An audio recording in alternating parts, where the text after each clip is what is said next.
All right. Hello, everyone. Hola, Max. Today we're going to be looking at 9.2. So you should have that open and ready to go. 9.2. Yesterday we looked at the set of slides that introduced to you the rise of the Frankish kingdom. So let me just review that quickly. We learned that the Franks were a Germanic tribe, that the earliest king to unify the Franks was a man by the name of Clovis.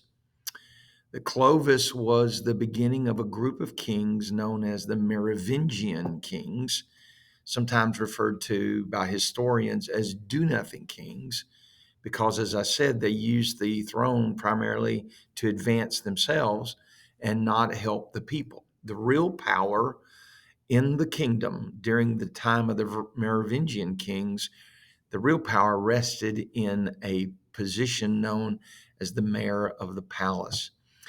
One of the most important mayors of the palace was Charles Martel, who led the Franks to defeat the Muslims at the Battle of Tours in AD 732. We learned that Martel's son, Pepin the Short, approached the Pope and said, "Look, it's obvious that most of the power in the Frankish kingdom lies not in the king, but in me. And so I would like to take over." And the Pope gave his blessing to that. Pepin did take charge of the kingdom. Later, Pepin defeated the Lombards in northern Italy and then gave the land that he took to the Pope as a gift. That became known as the donation of Pepin, or later, the Papal States. Now remember that Pepin had a son named Charles. We know him as Charlemagne or Charles the Great. And it was during Charles the Great's reign that Frankish kingdom reached its greatest extent. It took in what today is modern day France, modern day Germany, parts of modern day Netherlands, even down into northern Italy. It was an expansive empire for its time period. And one of the things that we also saw was that Charlemagne established something called the Missi Dominici. You may remember that from yesterday. These were messengers that were sent throughout the empire to make sure that things were running smoothly, that counts who were leaders over counties were doing as they were supposed to do. Another important thing I told you yesterday, this is very important, was the crowning of Charlemagne. Do you remember what day that was? Christmas Day, and the year was 800. 800. On that day, the Pope crowned Charlemagne to be emperor over the Franks. He called him the Roman emperor, is what he referred to him as, the Roman emperor. And the reason this was important is because it set precedent for future arguments that popes would make against kings of Europe, that the real power of European kings came by divine power, that popes were actually kingmakers. And that's going to be a major issue between popes and kings over the centuries to come. You'll see that as we get deeper into our study of world history. Charlemagne died. We learned that his kingdom was divided between his three grandsons, and um, the document that made that official was called the Treaty of Verdun, signed in AD 843. And you saw the map yesterday, how that it divided Charlemagne's empire into three separate kingdoms. Eventually, those kingdoms began to crumble, thanks in part to invaders from northern Africa, Muslim raiders, the Magyars from Asia, Viking invaders from the north. Invasion was the big thing that brought down this Frankish kingdom. All right, well, today what we want to do is we want to start looking at something known as the Holy Roman Empire. So I'm going to get rid of my picture here. You know what I look like. So I'm going to close that out. Now you can see the full screen. So we're still talking about the making of medieval Europe. Remember again, medieval is a term that refers to the Middle Ages, from the fall of Rome in AD 476 to the beginning of the Renaissance period, which is, historians give it to 13th to 14th century BC. It's not as easy to put a starting date on the Renaissance as it is on a date for a battle or the fall of Rome or something like that. But anyway, about 900 years of time is what the medieval age, the Middle Ages covers. That's what we're talking about when we talk about medieval Europe. Well, anyway, we're looking at the Holy Roman Empire in this particular set of slides. And so you can see immediately we're going to be talking about a German kingdom. This is something you'll want to keep in mind. When we talk about the Frankish kingdom, Charlemagne's kingdom, we're thinking primarily about French. But when we talk about the Holy Roman Empire, we're going to be referencing a Germanic kingdom. Where Germany is today, a lot of that area would have been the area that was known as the Holy Roman Empire during the Middle Ages. Most historians trace the founding of the Holy Roman Emperor back to Henry the Fowler, who lived in the 10th century in the 900s. So this is going to be after the fall of, this is going to be after the disintegration of Charlemagne's old empire. And perhaps you'll remember, we mentioned this yesterday, that whenever Charlemagne's empire began to crumble years after his death, kings ceased to be powerful and instead nobles gained power. And I told you yesterday that this is the beginnings of a system we call feudalism, where kings aren't powerful. Kings are put in the place of being a king by nobility. Henry the Fowler is going to be an example of this, an example of many who will be made kings by the nobility. Now, why is he called the Fowler? Well, because of his favorite pastime, which would be raising and hunting with birds of prey. Maybe you've heard of falconers. Those are the people that strap the leather protection around their forearms, and then the birds of prey sit on their forearms. They released those birds, and those birds then can hunt rabbits, other things like that. That's what fowling is, and this is what Henry's favorite pastime was. As I've just mentioned a moment ago, Henry was selected by German nobles.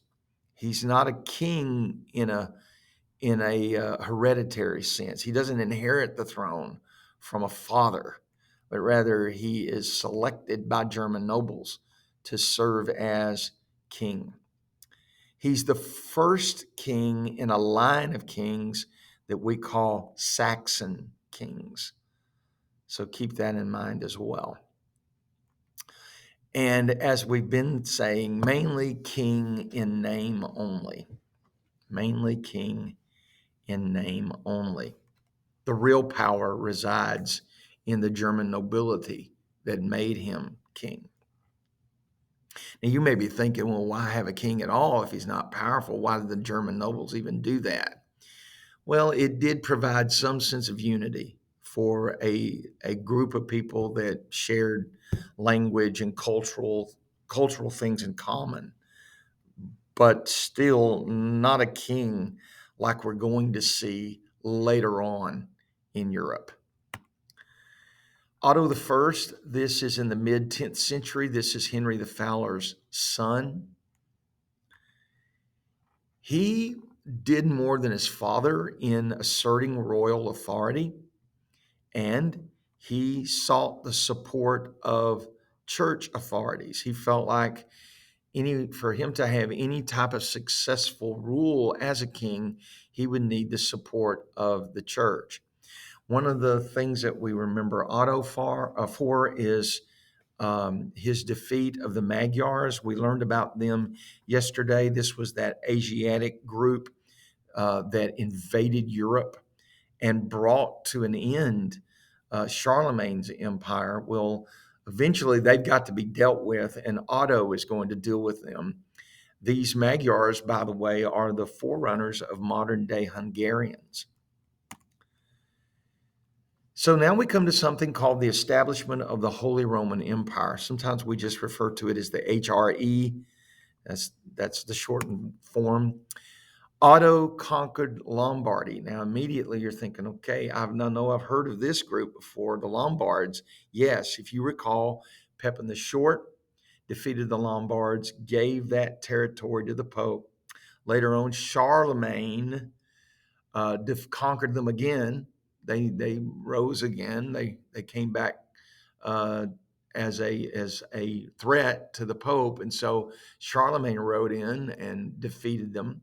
And that's when when the Pope then, did Charlemagne quote unquote a favor and crowned him as the as the Roman Emperor. Well, now Otto, not related to Charlemagne. This is a German king. He's going to conquer Lombardy, and he's going to proclaim himself king of Italy. This is something we're going to learn about these Holy Roman emperors. They keep looking south to Italy. They want to control not just the region that they control, which is basically today modern Germany, but they also want to control Italy. Otto marched into Rome. The Pope had requested his presence and his protection from Roman nobility. So Otto goes in for the purpose of protecting the head of the church, the Pope. And so again, the Pope wants to thank Otto for his services to the church. And so he crowns Otto the Holy Roman Emperor. So now this is the second time that we've got a Pope crowning an emperor. Again, let me remind you, this causes great trouble for European kings later on because popes are going to claim that any earthly authority must come by way of divine authority. And the divine authority rests in the church, rests in the popes. That's what they're going to argue. They're king makers. That's what they're going to argue. So what exactly was the Holy Roman Empire? You can see the map here. You can see, first of all, that it doesn't take in France, okay? But it does take in that middle section of what was Charlemagne's empire, as well as some of the eastern areas as well. It was built on a union of Germany and Italy. See how the map goes down into Italy, or how the color rather goes down into Italy? So all of this green shaded color represents this Holy Roman Empire. Oh, by the way, notice again the Papal States. So this one area is an area that really belongs to the church and is ruled by the Pope. This Holy Roman Empire was built on an alliance of church and state, the Pope and the Emperor working closely together. One of the things that's said about the Holy Roman Empire, it's a statement that came centuries later from Voltaire. We'll learn about Voltaire next semester. Voltaire was one of the French philosophers preceding the French Revolution. He was an Enlightenment philosopher. And Voltaire made this statement about the HRE. Oh, by the way, he's a 17th century French historian and philosopher. And he said that the HRE was neither holy, nor Roman, nor an empire. Well, I mean, consider number one, it really wasn't Roman. It was more German than it was Roman. It really wasn't holy because it was more secular than it was religious. I mean, there was a cooperation that took place at times between the emperor and the pope, but it really wasn't a church-based or religious-based empire as much as it was secular. And of course, the king reigns because he's put in position by German nobles. And then as far as an empire, well, it doesn't reach near the extent of some of the other empires that we've talked about. Even Charlemagne's empire was bigger than this. Thus, Voltaire's statement that it was neither holy nor Roman nor an empire. Okay, let's move on then to the next slide. Conflict within the empire. Although the Holy Roman Empire, founded by Otto I, became the most powerful state in Europe, emperors experienced many conflicts.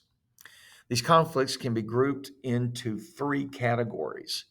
This would be a possible listing question for an upcoming test. Conflict of interest, conflict with popes. I've been telling you that was going to happen. And conflict with nobles. So Holy Roman emperors are dealing with these three issues. Conflict of interests, we'll explain. Conflict with popes, we'll give you an example. And then conflict with nobles, give you an example of that as well. All right, next slide. So let's talk about conflict of interest.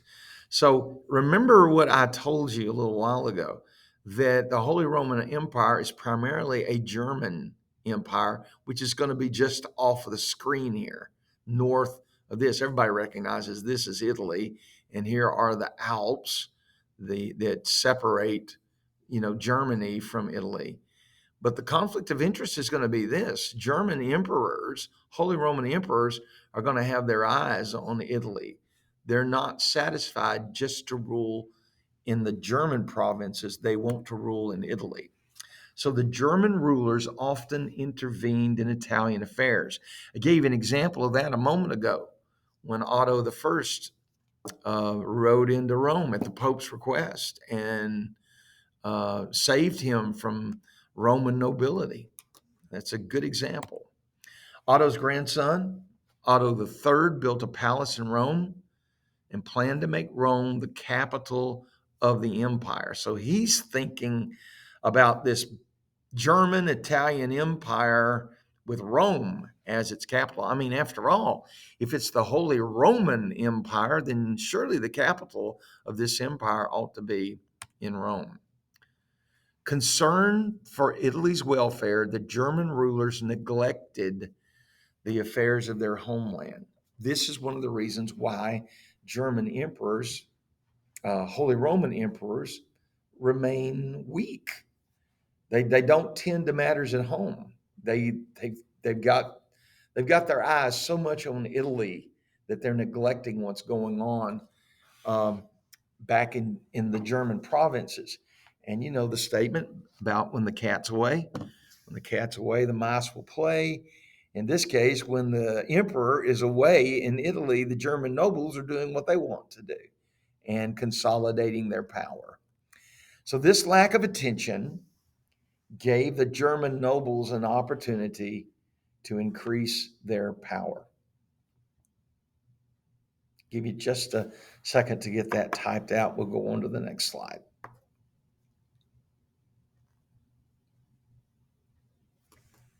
All right, moving on.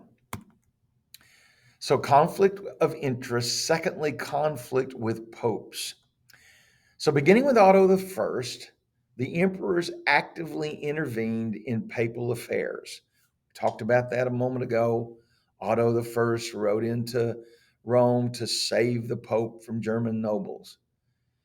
What happens, though, is eventually these German emperors become involved in selecting or choosing who the next pope will be. We're going to learn later on that some guides are going to be put in place for how popes would be chosen. At this time, in the early days of the Holy Roman Emperor, those means are not in place, and so choosing popes became sort of a popularity contest between church leaders and secular leaders had input Holy Roman emperors then would have some input in who the Pope would be. In addition, they, meaning the emperors, continued the long-standing practice of something called lay investiture. And we're gonna learn more about investiture when we study what feudalism is or was.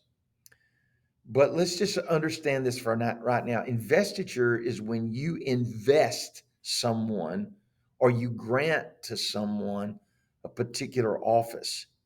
It's called lay investiture because it is a lay person, a non church official, appointing a church official. And kings did that. Our Holy Roman emperors did that.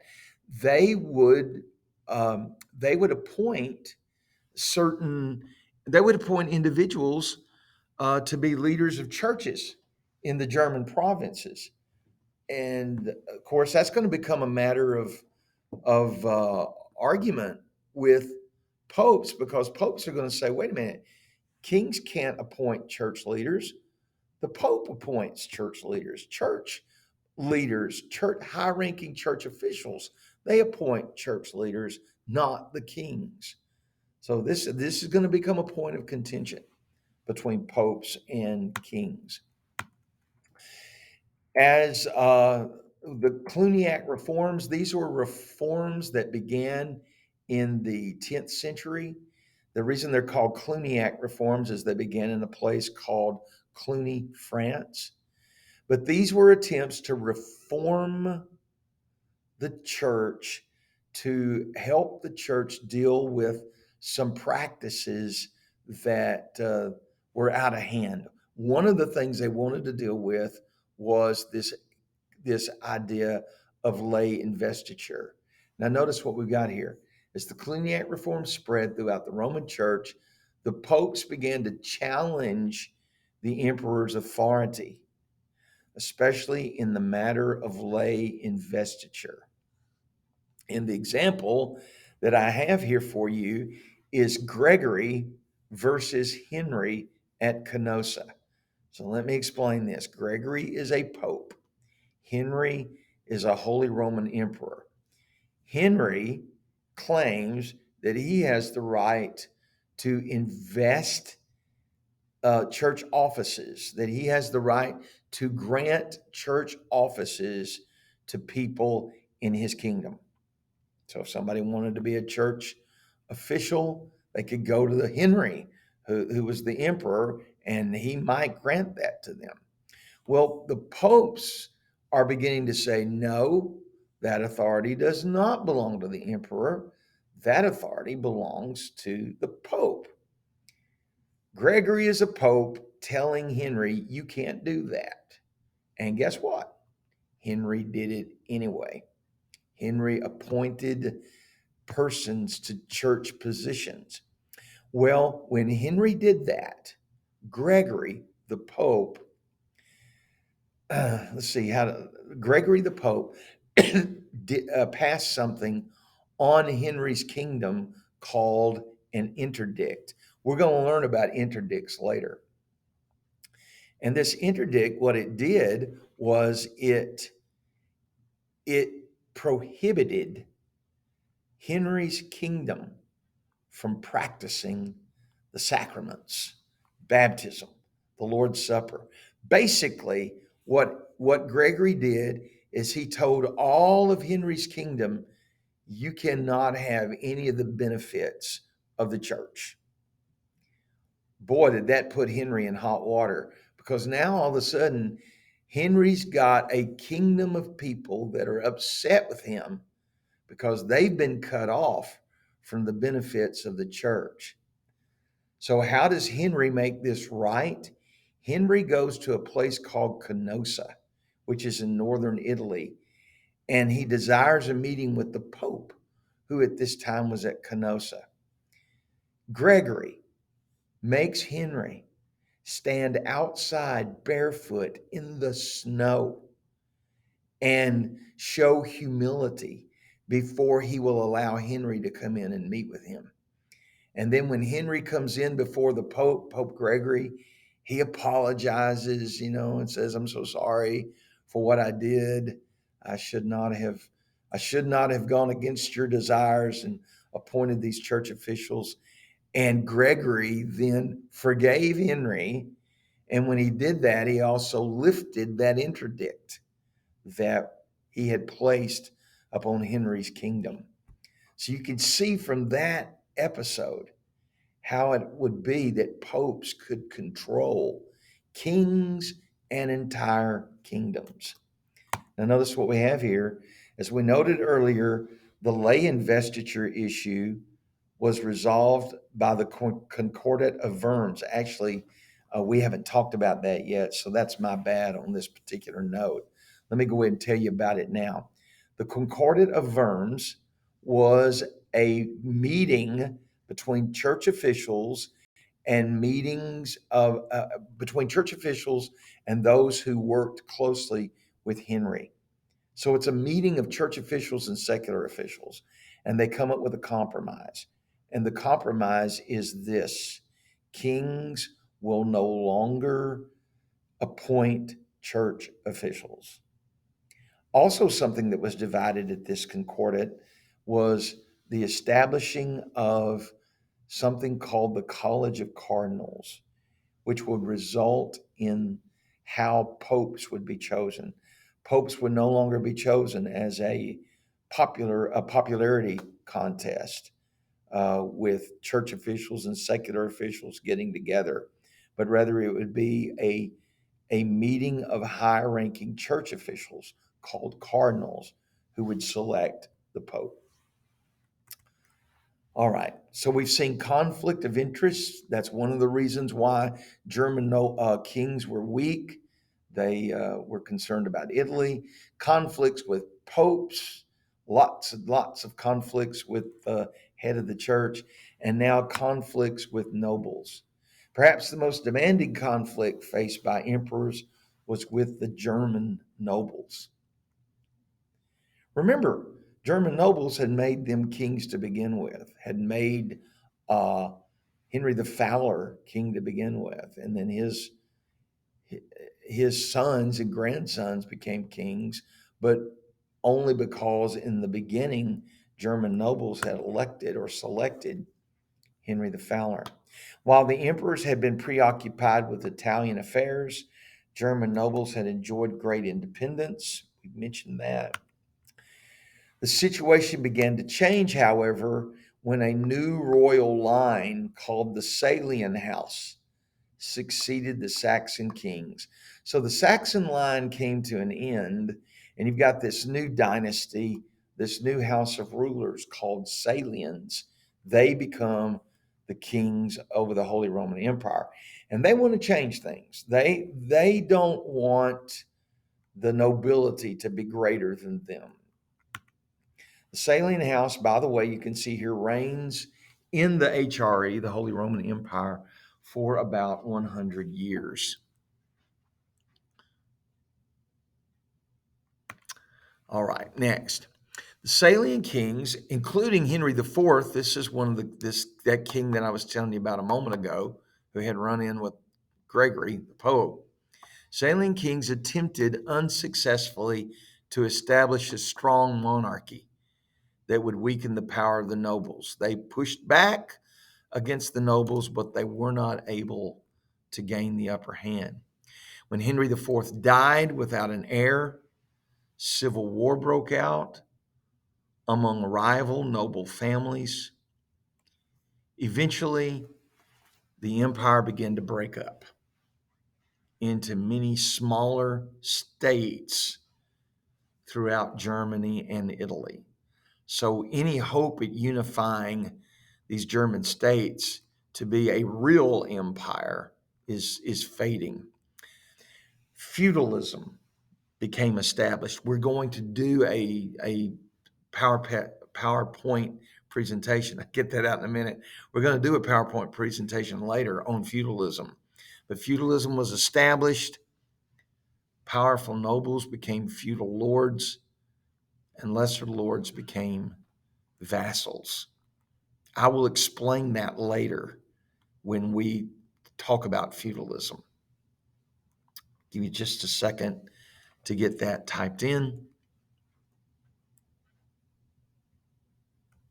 Okay. German lords from the strongest families eventually became electors of the German monarch. So again, we're back to a king, a German king, but he's really only king because the electors, the German nobles, make him one. So what you saw in this set of slides is early on in the 10th century, Henry the Fowler was made a German king.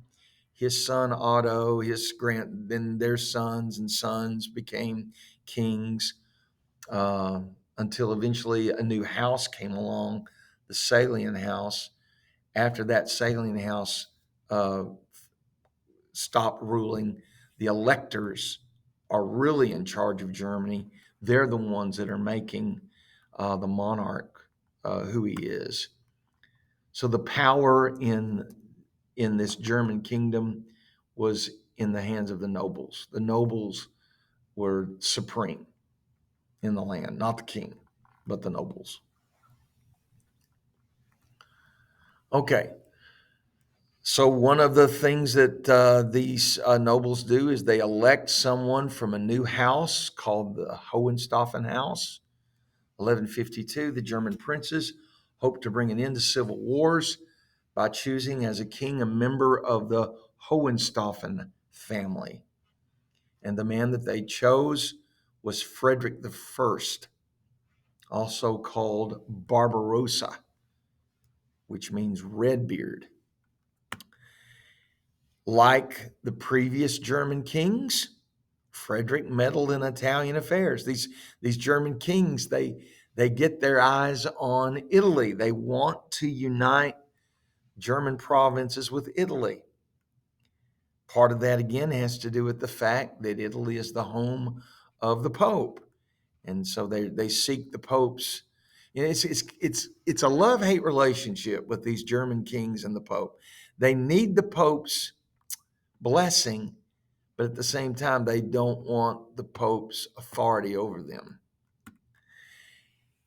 Barbarossa was successful in forming a marriage alliance between his son and the heiress of the kingdom of Sicily. Of course, y'all know Sicily is that island off the coast, off of the toe of Italy. So he's trying to consolidate the German provinces with Lower Italy through marriage. Frederick II, who was Barbarossa's grandson, then was heir not only to the German throne, but also to the throne of Sicily, which would have included all of southern Italy. So so you see what's happening is this fella, Frederick II, not only is king over the German provinces, but now king over a lot of Italy. Again, maybe it's going to happen. Maybe there's finally going to be that unity of Germany and Italy that these HRE kings longed for. Maybe it's going to happen with Frederick II. Well, not really. Frederick might have united all of Italy under his reign had it not been for papal resistance. The Pope resisted this idea of a unified kingdom, primarily because he feared that that the Pope might lose control over those papal states, which we've already learned about. So the decline of the HRE. The death of Frederick II in 1250 marked the decline of the Roman Empire. German kings continued to call themselves Holy Roman Emperors, but their contact with Italy was minimal by this time. The attempts of the German emperors then to unite Germany and Italy ultimately ended in failure. So as we've worked through the slides, what you've seen is sort of a roller coaster ride. Holy Roman emperors that gained some power, especially under the reign of Otto the First, and then later on Frederick the Second. But in the end, these German emperors never were able to unite Germany and Italy as they desired to do. This inability to unite Germany and Italy marked the beginning of a long period of disunity for the two countries. These Germany, again, it's like I'm telling you, there is no Germany on the map until the late 19th century. But what you are going to have is you're going to have uh, literally, before it's over with, well over 300 separate German provinces, and each one ruled by a lord and not always able to get along, a lot of disunity. The same thing's going to happen in Italy. It's not going to break up into as small units as Germany did, but it's still going to break up. So the German people will not be united. The Italian people will not be united for a long period of time. And as I've been saying, it's not going to be until the late 19th century that we're going to find an Italy and a Germany on the European map. That's when they will become unified national states.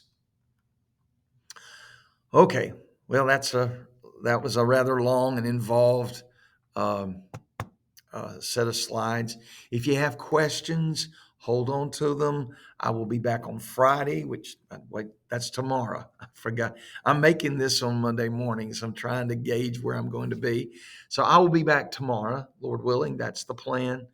So if you have questions about this, I'll be glad to try to answer them tomorrow. Thanks again for your cooperation with my substitute. And so, looking at my clock and the time that we've spent on this, you probably have about 5 minutes or less left in the class period. I'm going to turn everything back over to the substitute. Thanks again.